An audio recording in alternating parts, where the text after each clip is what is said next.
In this video, I'll be applying HTH's Advanced Pool Shock just before closing my pool, because in the next video, I'll be using Aquastrong's Pool Closing Kit. It's sure to give a nice jolt to your system.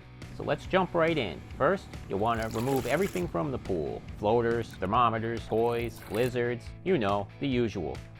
Second, remove all debris and vacuum the pool. Third, test and adjust the water.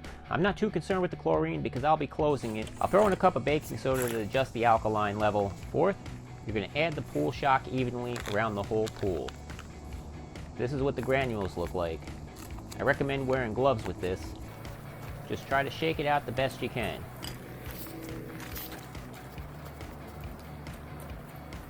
If there's any larger chunks that aren't dissolving, it says you can use a pool brush and gently work them in. I didn't need to because it dissolved pretty quick. Fifth, turn your pump on and run it for at least 8 hours. It says to do it overnight, but I did it in a day, but just no one can be in the pool for 24 hours.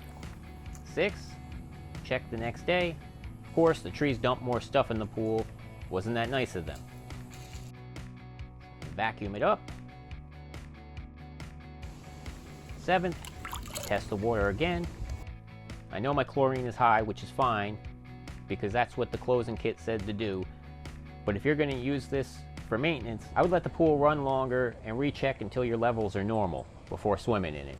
Check out the next video where I install the pool closing kit on my pool. But what can I say? I really like HTH products because they're easy and they work. So check out some more of my HTH videos right here.